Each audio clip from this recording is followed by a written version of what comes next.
Hi students, நான் உங்க பிரசாந்த். இந்த வீடியோல நம்ம என்ன பார்க்க போறோம்னா, integral sin x by 1 plus cos xக்கான சொல்யூஷன தான் நம்ம குடுக்க போறோம். ஓகே. ஸோ இந்த சொல்யூஷன ஒரு சின்ன ப்ராப்பர்ட்டி யூஸ் பண்ணி எப்படி ஈஸியா ஆன்ஸர் குடுக்குறோம்ன்றத பாருங்க. ஃபர்ஸ்ட் நான் அந்த ப்ராப்பர்ட்டிய டிஃபைன் பண்ணிடுறேன். That is integral f dash of x divided by f of xன்னு இருந்தா, ஓகே. நம்மளுடைய ஆன்ஸர் என்னன்னா, it is log of f of x. சரியா? Plus c. சிம்பிளா உங்களுக்கு புரியிற மாரி சொல்லணும்னா, டினாமினேட்டர டிஃபரன்ஷியேட் பண்ணா, இந்த டெரிவேட்டிவ் வந்து நம்மளோட நியூமரேட்டரா இருந்தால், நம்ம இந்த ப்ராப்பர்ட்டிய யூஸ் பண்ணலாம். சரியா? ஓகே.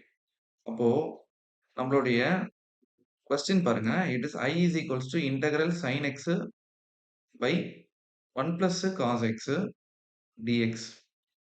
இப்ப நீங்க டினாமினேட்டர டிஃபரன்ஷியேட் பண்ணா என்ன வரும்? சொல்லுங்க. 1 பிளஸ் cos x வந்து நம்ம டிஃபரன்ஷியேட் பண்ணா, we will be getting negative sin x. நம்மளுடைய நியூமரேட்டர்ல என்ன குறையுது? நெகட்டிவ் குறையுது. So I'm going to multiply and divide negative. Okay, fine.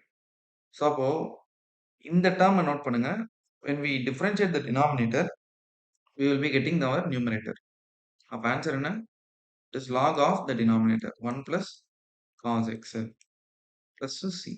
So இதான் நம்மளுடைய ஃபைனல் ஆன்சர். ரொம்ப சிம்பிளா முடிஞ்சிச்சு பாருங்க. ஓகே. ஸோ இந்த மாதிரி உங்களுக்கு தெரியாத ப்ராப்ளம்க்கு சிம்பிளான ஒரு சொல்யூஷன் வேணும், சிம்பிளான ஒரு ஆன்சர் கிடைக்கணும் அப்படின்னா, நம்ம சேனல் சப்ஸ்கிரைப் பண்ணுங்க. ஸோ அப்பதான் வந்து நாம அப்லோட் பண்ற வீடியோஸ் எல்லாமே உங்களுக்கு வந்து ரீச் ஆகும். நம்ம நெக்ஸ்ட் வீடியோல நெக்ஸ்ட் ப்ராப்ளம் சால்வ் பண்ணும்போது மீட் பண்ணலாம். Stay tune. Thank you so much.